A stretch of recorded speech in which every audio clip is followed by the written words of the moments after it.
Fala galerinha de civil, vamos continuar então a nossa pegada aí? Vamos pegar firme, hein? Esse conteúdo é muito importante, mas é um conteúdo um pouco mais denso, um pouco mais complexo, tá? Então nós vamos bater um pouquinho em cima dele aí nas próximas aulas, tá? Vamos insistir em cima deles, fazer alguns exercícios, fazer algumas simulações, alguns exemplos de fixação.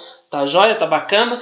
Mas é importante também que vocês redobrem a atenção de vocês, né? Na hora de prestar atenção nessa aula, na hora de repassar essa aula. Como eu disse no outro vídeo, essa é uma aula para você ver de novo, rever e estar atento, né, aos detalhes que serão passados. Inclusive a atividade que eu vou passar é vocês refazerem essa aula com um detalhe ou outro só de diferença, para justamente vocês se atentarem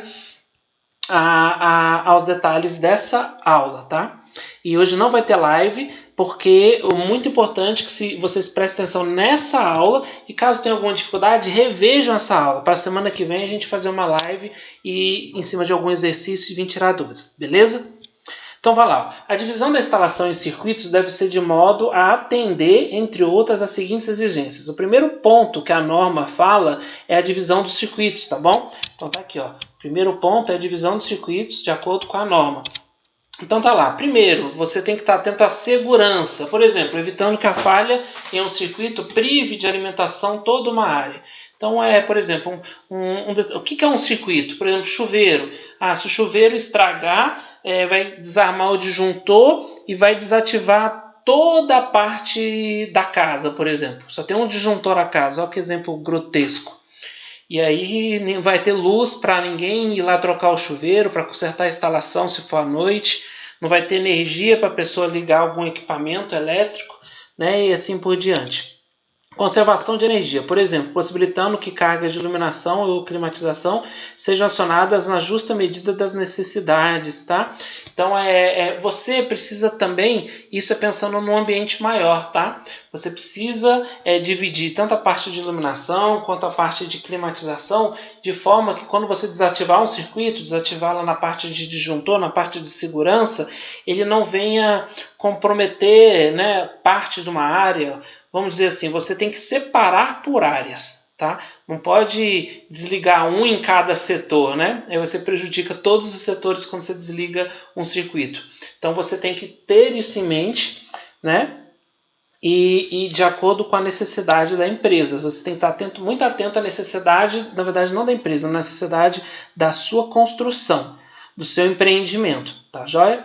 Funcionais, por exemplo, viabilizando a criação de diferentes ambientes, como os necessários em auditórios, salas de reuniões, espaços de demonstração, recintos de lazer.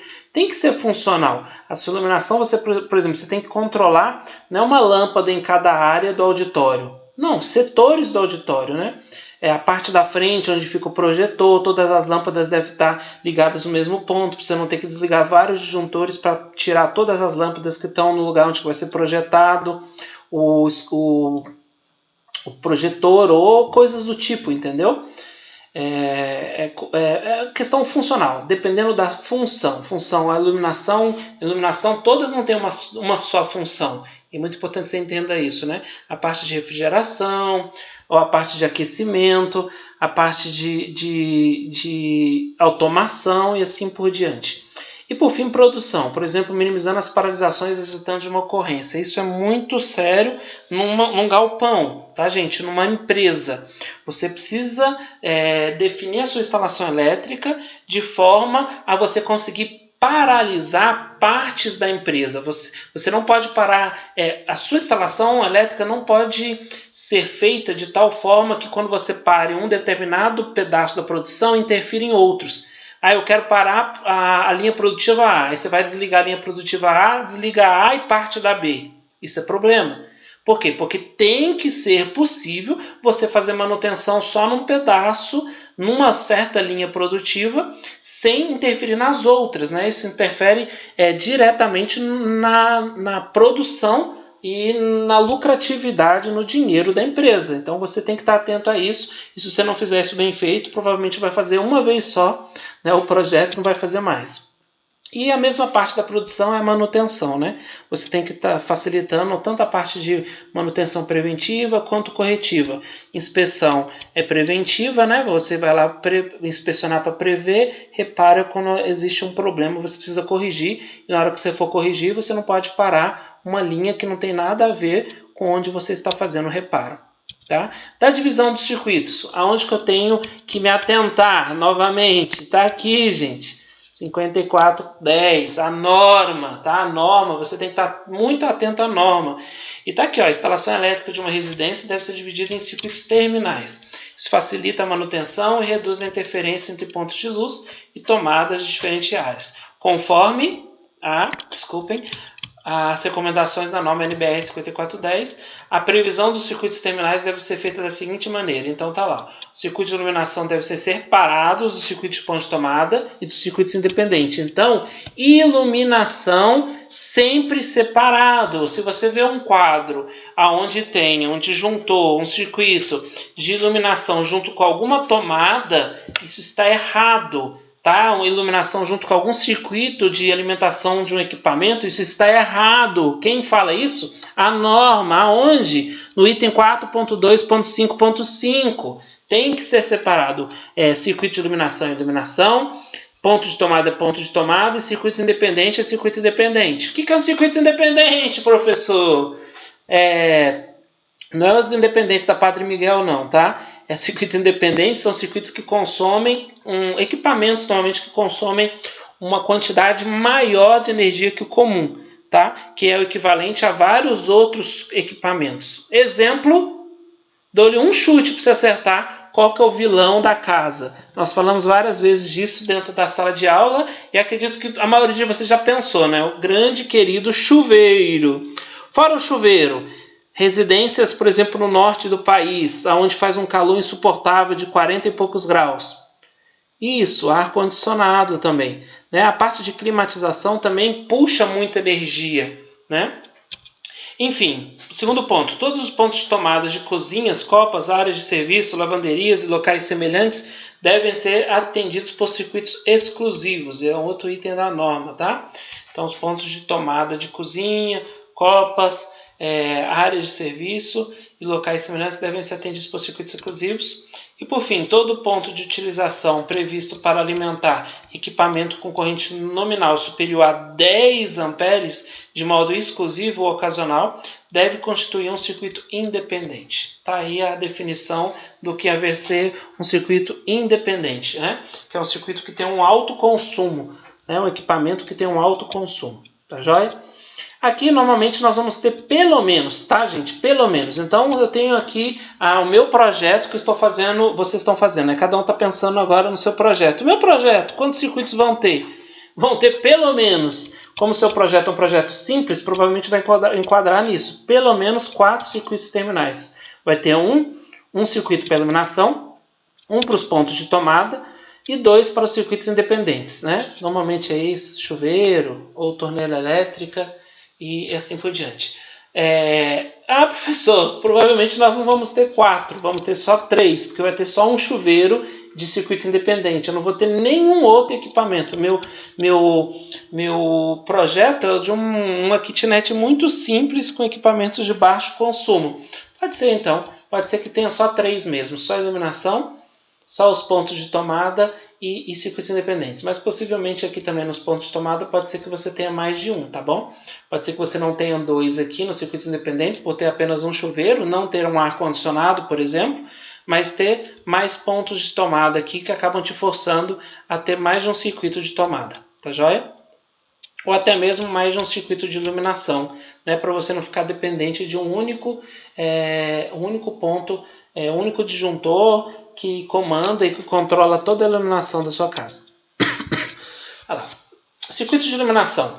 Desculpa, gente, esse início a gente precisa ler um pouco, a gente precisa estar atento a alguns pontos que a norma exige, tá? Então não adianta, a gente tem que ler, a gente tem que falar, a gente tem que caminhar em cima disso, porque muitas pessoas pensaram para quê? Para colocar na norma, para a gente seguir e a gente ter sucesso nos nossos projetos. Quer ter sucesso? Quer? Então, siga a norma, meus amigos. Siga a norma, meus queridos alunos. Então, normalmente opta-se por dividir as cargas de iluminação em mais de um circuito, acabei de falar, né? Mesmo sendo pequena a potência de cada um, pois em caso de defeito ou manutenção não é necessário desligar toda a iluminação da sua estrutura, né? Circuito de ponto de tomada, normalmente opta-se por dividir as cargas dos pontos de tomada em mais circuitos também, para não misturar no mesmo circuito os pontos de tomada da cozinha, da área de serviço, do corredor e do banheiro, né, que são aqueles que a gente falou de separar, lembra? Cozinha, área de serviço, corredor, banheiro, com os pontos de tomada da sala e do dormitório, conforme a recomendação. Então, existe uma recomendação da BNT 5410 e, nesse caso aqui, essa recomendação é com relação ao quê? Nós já conversamos sobre isso. São a parte de isolação. Lembra que eu comentei sobre isolação? Então, a gente precisa ter a isolação. Isolação do quê? Da área normalmente de úmida, né? Úmida e de trabalho, com a parte de estar, de mais íntimo, né? Sala, dormitório. Tá joia? Continuando aqui, a gente vai entrar no primeiro estágio, então, do projeto, tá bom? Primeira etapa do projeto é o cálculo das correntes, tá? Cálculo das correntes. Então, você vai fazer o quê? Agora vamos calcular as correntes IC. Corrente IC, o nome é IC é do quê? I de corrente, C de calculada, tá? E B, corrente de projeto, tá? Do circuito de distribuição. O primeiro circuito que nós vamos trabalhar é o circuito de distribuição. O que vem a ser o circuito de distribuição? Se você voltar algumas aulas, você vai lembrar que o circuito de distribuição é aquele circuito que vem da entrada da energia, né, do padrão de entrada até o padrão de distribuição da sua residência, tá? Daqui a pouco a gente vai ver esse desenho. Deixa eu ver se está aqui. Está aqui, ó. Tá? Aqui, ó. Circuito de distribuição, ó. Entrada, né, o medidor, circuito de entrada aqui, e aqui o quadro de distribuição. Então, o quadro de entrada da sua casa, né? Aqui o ramal de ligação, toda a parte de entrada e o seu quadro, o seu medidor, né? E aqui você tem um circuito de distribuição, que é da onde vem do medidor até o seu quadro de distribuição. Quando vários fios são agrupados em um mesmo eletroduto são nós vimos isso dentro da sala de aula, né? São aqueles como se fossem tubos, né, de alumínio, ou podem ser de plástico também, onde os fios passam por dentro. Então, quando vários fios são agrupados em um mesmo eletroduto, eles se aquecem e o risco de um curto-circuito ou princípio de incêndio aumenta. Para que isso não ocorra, é necessário utilizar fios ou cabos de maior seção, maior bitola, para diminuir esses efeitos de aquecimento. Entendeu? Quanto maior a corrente, mais aquece. Eu quero diminuir o aquecimento, eu tenho que usar, consequentemente, fios de maior bitola. Então, a corrente C é corrigida através do fator de agrupamento. Então, o fator de agrupamento já é um fator de segurança, tá? Você pode anotar aí. Então, o fator de agrupamento, ele é um fator de segurança usado, tá bom? Lá no final do projeto você fala assim, mas e agora? Não é melhor pôr um fator de segurança? Já existe um fator de segurança. E se você somar fator de segurança em cima de fator de segurança, você vai ter o quê? Uma obra muito cara, tá? Então, aqui, ó, resultando em uma bitola de corrente maior IB, que é utilizada para determinar a seção bitola dos condutores. Tá lá, então. IC, que é a corrente, né, calculada, é igual à potência aparente do circuito dividido pela tensão nominal. Tá? E o IB é o que? A corrente que você achou dividido pelo fator de agrupamento. Tá joia? Aqui a gente já viu, essa aqui é a planta desse exemplo, tá? É uma planta bem mais complexa, mas vocês vão ver e vão ter provavelmente alguma dificuldade em perceber e entender essa planta, por isso que nós vamos trabalhar com o projeto de vocês que é mais simples, e nas próximas aulas vou tentar passar um exemplo um pouquinho mais simples também para a gente trabalhar aí, tá? Mas inicialmente vocês precisam entender esse exemplo aqui também, se esforçarem para entender esse exemplo. O que isso aqui? São os pontos onde eu tenho as lâmpadas, tá? Os pontos onde eu tenho as minhas lâmpadas, tá? As lâmpadas. O que são esses pontos de conexão aqui? São os eletrodutos, tá? As conexões entre as caixas de passagem. Então, essas caixas de passagem aqui é onde estão as lâmpadas, mas também são os pontos de conexão de passagem dos eletrodutos. Esse aqui é o meu quadro de distribuição, tá bom, gente? Desse quadro é que sai toda a parte de instalação elétrica, né? Então, sai para cá, para esse ponto aqui de distribuição, essa caixa de distribuição, vai aqui para essa tomada, vai aqui para essa tomada, na verdade para esse interruptor e tomada, daqui vai para outra caixa, né, de passagem, aqui vai, do quadro vai um direto para o banheiro, né, um circuito independente, tá joia? Nós temos um circuito independente aqui, que ele é conectado direto, ó, ao quadro, tá joia? E assim por diante, ó, daqui vem para uma caixa de passagem, daqui, ó, vem para uma caixa de passagem, essa caixa de passagem vem para essa outra, olha aqui, ó, daqui, ó, opa, cadê você? Daqui vem para essa caixa de passagem, que vem para essa caixa de passagem, que vem para essa, que vem para essa. Essa, como que está conectada lá? Essa vem para essa, que vem para essa, que vem direto aqui. Tá joia? E assim por diante, tá, gente? Isso, por que eu mostrei a conexão e o que passa dentro do que? Porque depois nós vamos ter que ver os circuitos que estão agrupados, né? O que é o circuito agrupamento? Por exemplo, dentro dessa parte aqui, ó, desse eletroduto aqui, calma aí, desse eletroduto aqui, ó, passa os circuitos que estão aqui, né? Nesses braços aqui, mas passam os circuitos que estão vindo daqui também, ó. E passam os circuitos que estão vindo daqui também, que é essa lâmpada do corredor. E passam os circuitos que estão vindo daqui também, ó, desse dormitório 2. Então tem todos esses circuitos aqui, ó, eles estão vindo por aqui, estão vindo por aqui, estão passando por esse mesmo eletroduto, por esse mesmo eletroduto, por esse mesmo eletroduto. Lá na frente eu vou falar de novo para vocês conseguirem entender. Mas nesse eletroduto aqui está passando os circuitos do dormitório 1, do banheiro aqui, desse corredor e desse dormitório 2. Enfim, bola para frente. Primeiro passo dentro do circuito de distribuição, tá? Você vai ter que nomear, né? Fazer uma tabelinha. Né? Nessa tabelinha você vai ter que ter aqui o circuito, né? Tipo de circuito, se é iluminação, se é ponto de tomada, se é circuito independente e se é circuito de distribuição. Tá? O circuito de distribuição é o que a gente está calculando aqui agora nessa primeira etapa, né? Ao título, circuito de distribuição. Então, vou lá, eu ponho o tipo, né?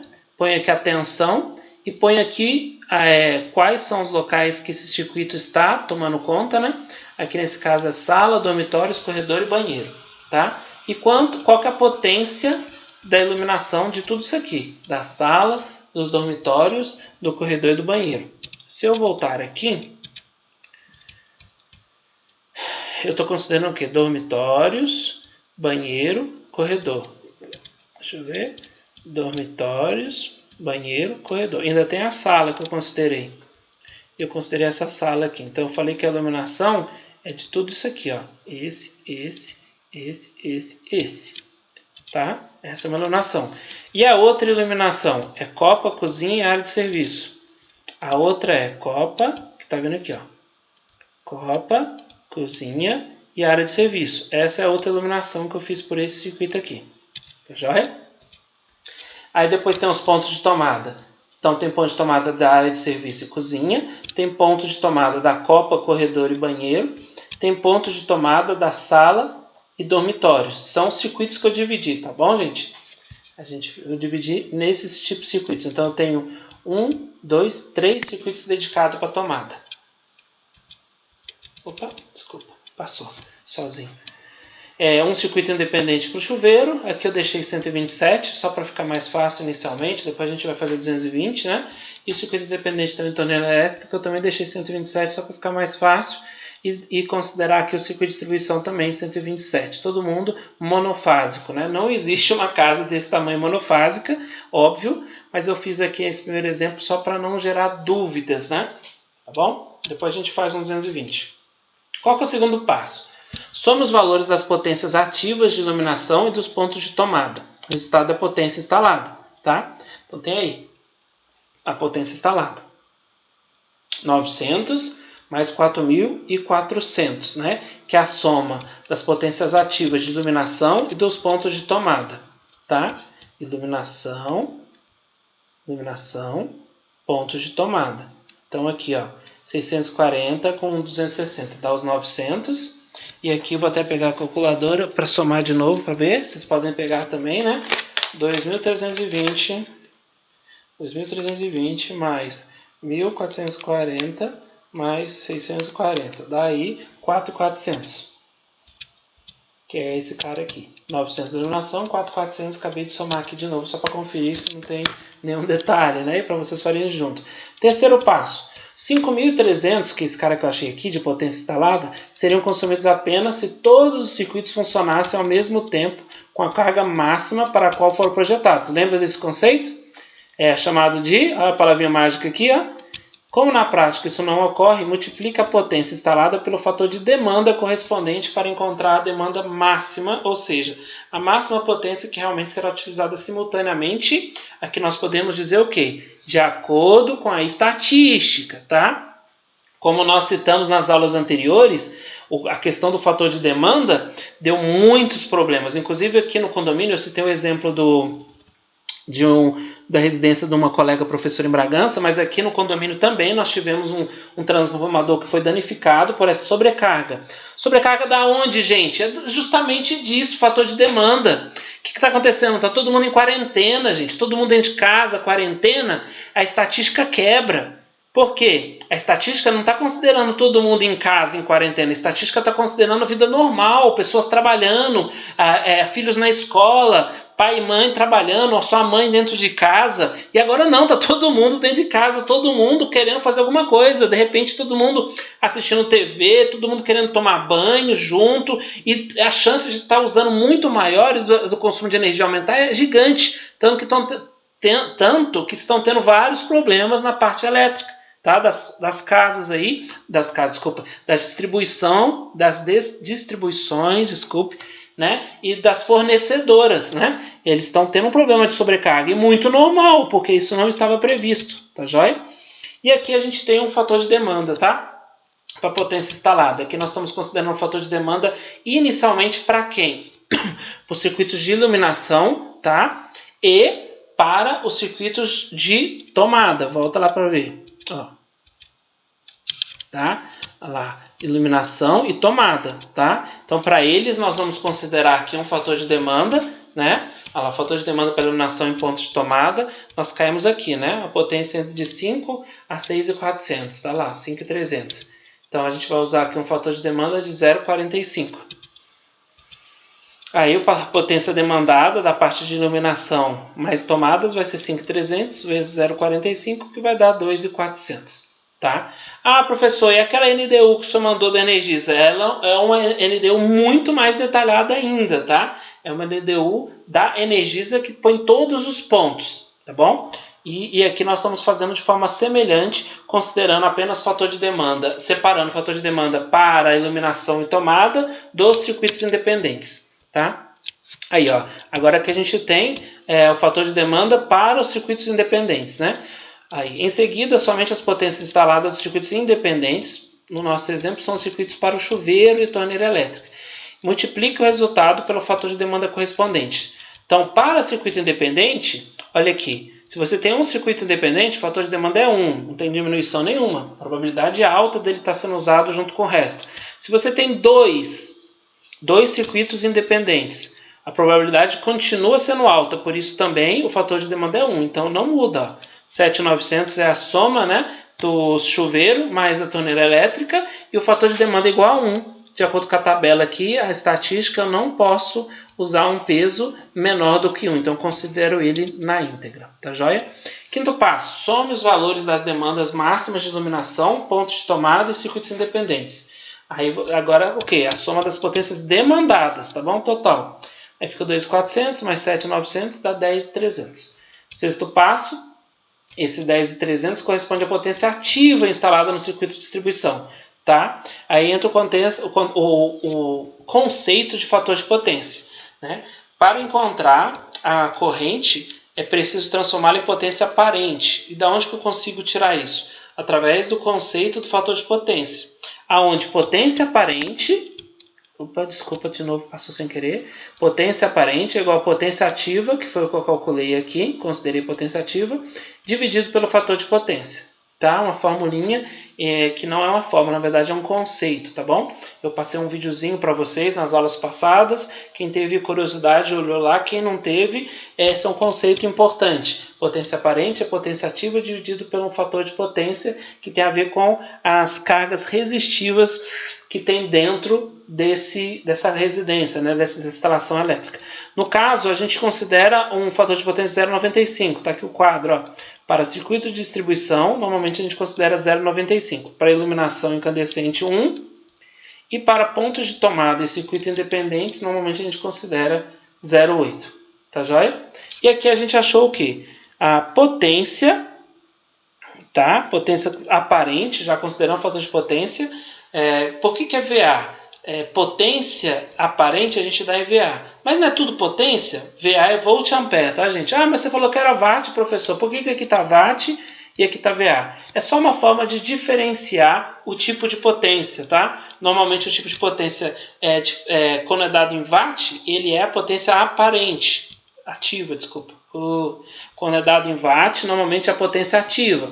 Quando é dado em VA, é potência aparente, tá? Pela unidade é watt, isso é watt, isso é watt. Mas pela unidade eu sei que VA é potência aparente e watt é potência ativa. Joia?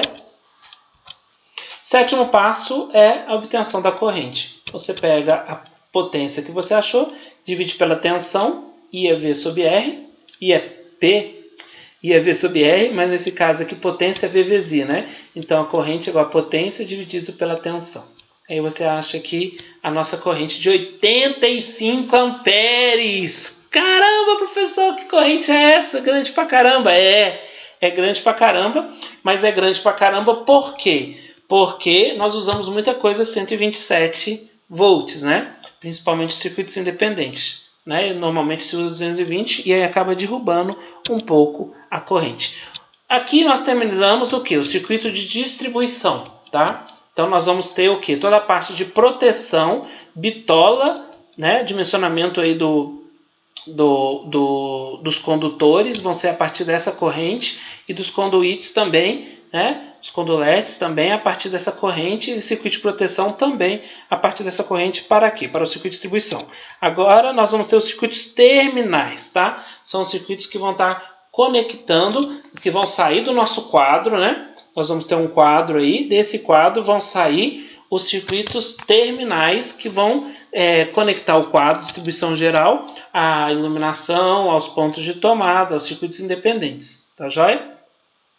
Aqui nessa tabela, ela pulou um passo importante que você não pode pular e no exercício que vocês vão entregar como atividade para essa semana também, que vocês vão postar no portal, vocês vão precisar detalhar isso aqui, ó.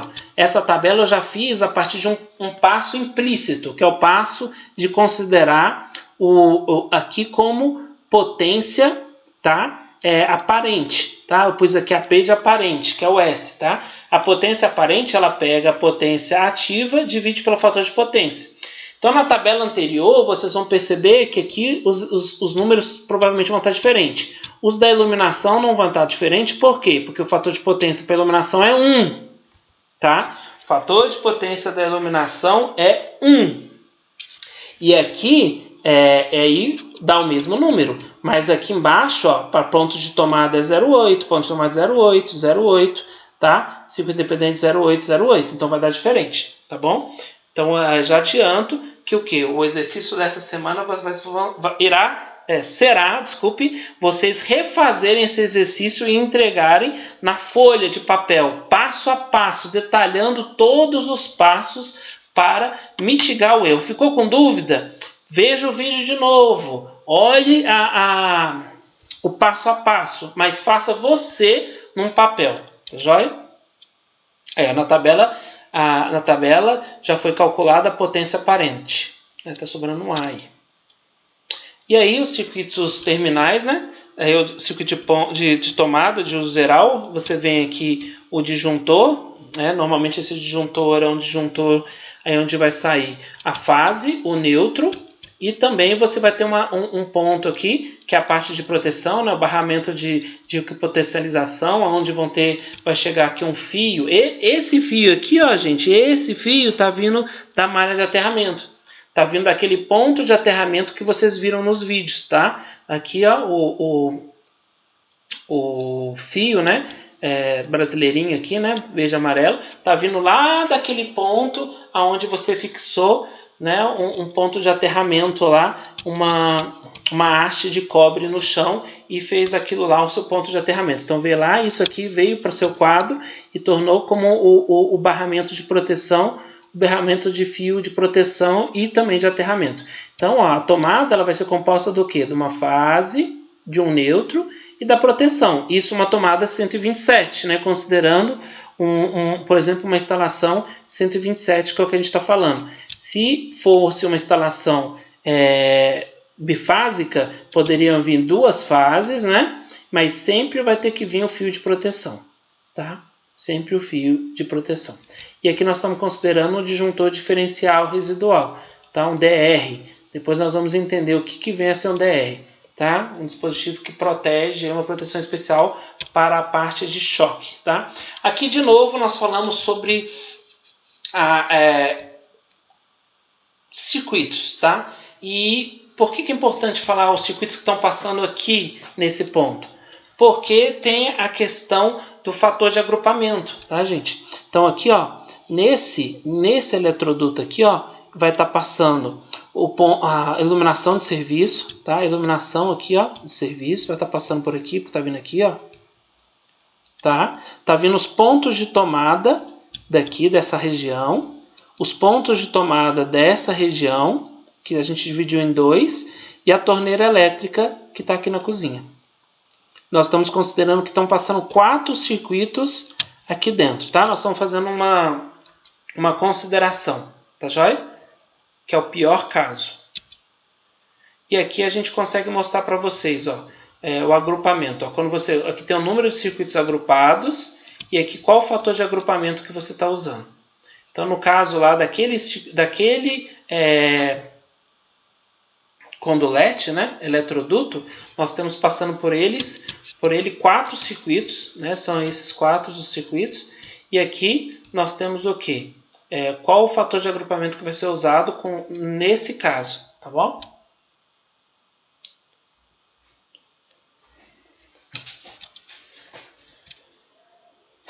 Aí aqui, por que foi importante aquilo lá?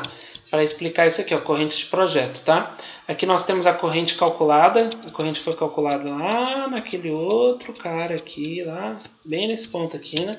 Aqui a gente considera a potência já aparente, divide pela tensão e acha a corrente de cada um dos circuitos. Você achou a corrente de cada um dos circuitos. Mas depois que você achou essas correntes de cada um dos circuitos, você vai ter que fazer o quê? Você vai ter que considerar o fator de agrupamento, né? Aqui você considera sempre o maior número de circuitos agrupados. O que é isso? Por que maior número de circuitos agrupados? É simples para eu que entendo, para vocês fica um pouco mais difícil. Nesse ponto aqui, eu tenho agrupamento de 4 circuitos. Mas nesse ponto aqui, ó, eu não tenho agrupamento. Eu estou vindo, por exemplo, com a iluminação aqui, ó. Na hora que eu chego aqui, eu agrupo mais 1, tem 2. Aí, na hora que eu chego aqui, eu agrupo com mais 2, vira 4. E aí, nesse cara aqui, eu vou ter 4 circuitos agrupados. E é isso que ele está falando aqui. A corrente ela tem que considerar o maior número de circuitos agrupados, tá? Para você jogar o fator de agrupamento. Então, você tem a corrente que você calculou na tabela anterior, você tem o maior número de circuitos agrupados. Normalmente eu vou dar isso para vocês no exercício para não ficar confuso, porque isso é uma definição do projetista, tá? Esse fator de agrupamento nós achamos aqui nesse slide anterior, tá bom? E aí você consegue calcular a corrente de projeto. Esse fator de agrupamento é o quê? Mais um fator de quê? De segurança, tá? Fator de segurança. Na verdade não é mais um, a gente já tinha citado esse fator. Ele é um fator de segurança para a sua instalação elétrica, de acordo com quantos circuitos ou quantos mais cabos passarão dentro de um mesmo eletroduto, tá? Aí você considera, você faz o que, né? É esse valor aqui dividido por isso, para achar isso aqui, tá bom? Não é multiplicado, é esse valor dividido por isso. Aí você vai achar um número maior, né? Por isso que é um fator de segurança, sempre vai ter um número maior na saída. Aqui, e aí, finalmente, nós vamos trabalhar agora para encontrar a bitola, né? O diâmetro do fio para cada circuito, tá? E aí, nós vamos trabalhar de novo com a BNT, né? BNBR 5410, a tabela que tem nessa NBR. E a gente vai encontrar o método de referência das principais formas de se instalar fios e cabos de uma residência. E aqui no nosso caso, nosso exemplo de circuito 1, supondo que o teto seja de laje e que os eletrodutos sejam embutidos nela, tá? Um exemplo tradicional, podemos utilizar condutores isolados ou cabos unipolares em eletroduto de seção circular embutido em alvenaria, o que é muito comum em residências. É o segundo esquema na tabela, seu método de referência é B1, isso é importante, né? E se em vez de laje o teto fosse de forro ou de madeira ou de gesso, utilizaríamos o quarto esquema e o método de referência mudaria, né? Isso é importante. Se você mudar de forro para laje, muda o método de referência. O que é o método de referência que nós estamos falando? É esse aqui, ó. Tá lá, o método de referência. Tá? Nós estamos usando esse método aqui, ó. Condutores isolados ou cabos unipolares em eletroduto de seção circular embutido em alvenaria. Tá bom?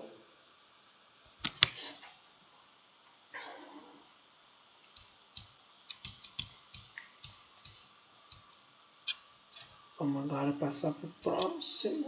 Agora veamos o dimensionamento. Então tá aqui, ó, dimensionamento. Método de referência.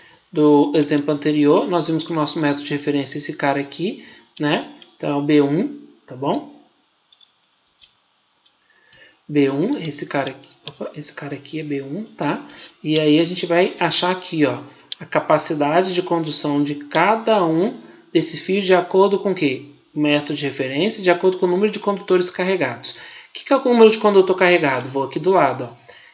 Esquema de condutores vivos, né? Ou número de condutores carregados. Então, se o sistema é monofásico, a 2 condutores, ou fase neutro, você tem 2 carregados. Se é monofásico a 3 condutores, tá? Monofásico 3 condutores é fase neutro e proteção, também são só 2, considera só 2 carregados. Se são 2 fases sem neutro, tá? E sem proteção, aí é 2 também. Se são 2 fases com neutro, aí você considera 3 condutores carregados, e assim por diante, tá bom? No exemplo do circuito 1, há 2 condutores carregados, uma fase e um neutro, conforme a tabela. Sua corrente corrigida é de 7,2, tá? Se a corrente corrigida, a gente viu lá, é 7,2 A, e o método de referência é B1, então a gente vem aqui, ó, B1, 7,2 A. Está falando que com uma bitola de 0,5 milímetros, ela já suporta 9 amperes. 0,5 milímetros já suporta 9 amperes. Então, desculpa, passou sozinho de novo. Então, quer dizer que aqui, ó, para esse primeiro circuito aqui, que vai passar 7,2 amperes, eu poderia usar muito bem um fio de 0,5 milímetros, tá? E assim por diante, você vai conseguir especificar todos os fios, olhando para essa tabela aqui, ó, sempre lembrando, isso aqui é a capacidade máxima dessa bitola. Então, eu tenho que dar abaixo disso, eu uso essa. Passou, deu 9,5. 9,5 tem que ser esse fio aqui, de 0,75, porque ele suporta até 11. Deu 11,5. Então, tem que ser essa bitola de 1 milímetro, que suporta até 14. Deu 14,3. Então, tem que ser essa bitola de 1,5, que suporta até 17,5. E assim por diante, tá? Dimensionamento. Aí aqui nós temos, ó, olhando aquela tabela, e aí esse vai ser o exercício da atividade de hoje, né? Que vocês vão me entregar. Eu expliquei aqui, e aqui tem o como foi feito para um único só, né? Para o circuito número 1. E aqui você tem que fazer todos os demais circuitos e olhar aqui. Vai ter dúvida, professor? Vai, gente, vai ter dúvida. E são com as dúvidas que vocês vão crescer. A dúvida precisa acontecer, vocês precisam virar um embate para que depois a dúvida gere a solução, gere o crescimento. E semana que vem eu vou refazer isso de forma detalhada, tá? Para que a gente possa aprender e tirar todas as dúvidas e fazer um outro exemplo. Mas aqui, ó, já tem as respostas aqui para você ter certeza se você errou e poder refazer até entender, tá? E que você preencheu de acordo com a tabela. Gente, mas tem um detalhe. A norma, de novo, interfere. A norma diz o seguinte: para iluminação, a bitola mínima permitida por norma, pela 5410, é 1,5. A norma não permite que exista uma fiação menor que 1,5 em uma residência, tá? Para iluminação. E para pontos de tomada e circuito independente, ela não permite que tenha uma fiação menor que 2,5. Então, se você chegou numa instalação de uma residência e tem fiação menor de 1,5, cara, você já pode ter certeza que está fora da norma. Tá? Você pode ter certeza. Então, aqui ó, foi o que eu achei. Ao passar pela ponderação da norma, 0,5, a norma não permite, virou 1,5. Opa, desculpa, passou de novo. 0,5, a norma não permite, virou 1,5. 6, não, 6 é maior do que a norma aqui, então mantém o que eu achei aqui. 2,5, né? Atende de acordo com a norma. 0,75, não, a norma não permite menor que 1,5, então virou 0,75, virou 1,5, tá? Tem coisa errada aqui. Não, desculpa, virou 2,5 por quê? Desculpa, porque é aqui, ó, alimentação, ponto de tomada, ó. Para ponto de tomada, a norma exige 2,5. Então, daqui foi para 2,5. Perdão.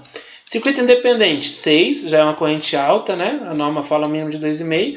Circuito independente, 10. A norma fala aqui em 2,5. Então, 10. E aqui o circuito de distribuição é 25 amperes. Tá? Que a gente viu. O circuito de distribuição, gente, ele normalmente é diferente. Normalmente ele está nesse método aqui, tá? É o método D. Que normalmente ele está soterrado, tá? É muito comum. Aqui a minha residência mesmo ele é soterrado, né?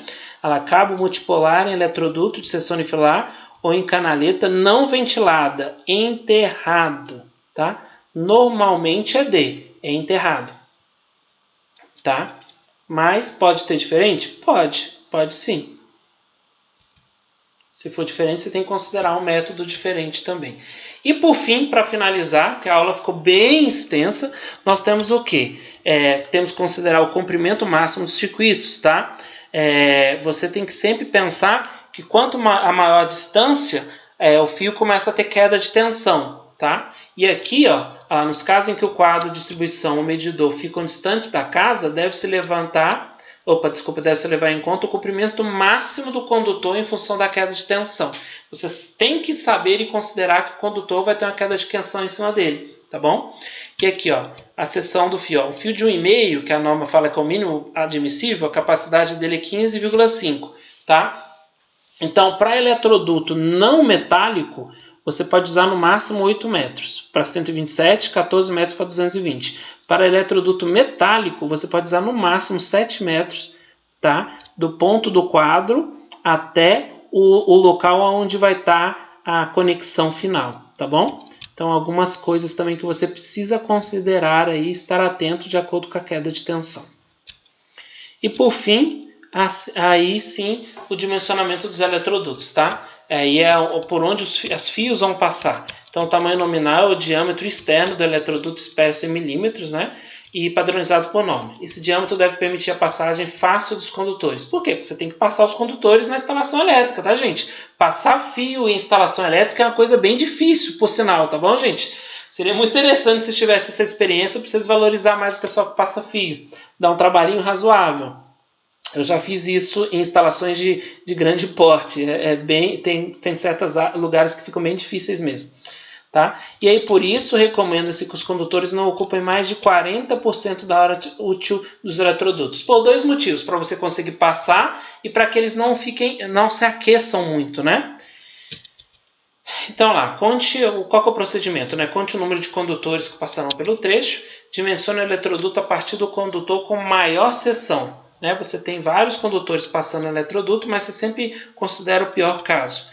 Tendo em vista as considerações acima, tem a tabela. E aqui está a tabela.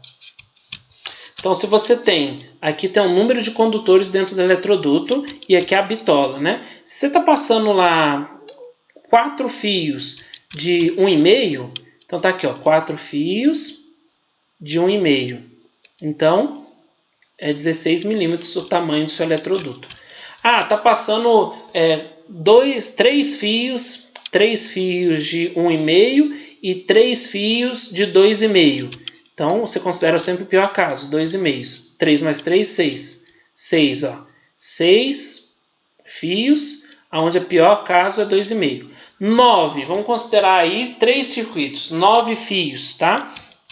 3 circuitos com 9 fios. Então, 9 fios e tem um de 4 milímetros. Tem 2 circuitos de 1,5, um de 2,5 e um de 4. Quer dizer, tem que ser um desse, para ter 9 fios. Aí você vai vir aqui ó, na fileira do 4, que é o pior caso, 9, né, número de condutores. Aí você vai ter o quê? 25 milímetros a bitola do eletroduto, tá bom? Então, qual que é o exercício para o final da aula de hoje? Eu quero que vocês definam, façam um exercício à mão, né, preparando nos detalhes que nós passamos agora nessa aula, revendo essa videoaula algumas vezes, e me fale todas as fiações e todos os eletrodutos, tá, que vão ser usados aí, seguindo sempre esse camarada aqui, ó. Cadê você? Cadê você? Cadê você? As suas especificações vão ter que ser em cima dessa planta aqui, pouco detalhada aqui, né? Mais com a parte de instalações elétricas, tá bom? Queria que vocês comentassem aí, pelo menos um pouco desses eletrodutos, os eletrodutos principais, por exemplo, esse que vai ter que passar os 4 circuitos e assim por diante. Queria que você amadurecesse um pouco, refletisse sobre isso, e aí você mandasse esse exercício feito no papel. Ah, professor, não consegui fazer os conduletes, né, os eletrodutos. Não, faça até onde você conseguir, tá bom? Aí na aula que vem nós vamos tirar as dúvidas. O importante é você fazer e enviar. Na aula que vem a gente tira as demais dúvidas e também podem tirar as dúvidas hoje durante o fórum. Tá joia, gente? Firme aí na disciplina, tá? Vamos para cima, que esse projeto aqui é um pouco mais detalhado, um pouco mais cansativo. Eu sei que vocês estão cansados, mas é um projeto aí que vai fechar com chave de ouro o nosso grande projeto e a nossa disciplina, tá? É o centro, é a parte mais complicada. Depois a parte de segurança, e aí simplifica um pouco mais, tá joia? Bons estudos, Deus abençoe, qualquer coisa eu estou aqui à disposição. Um abraço.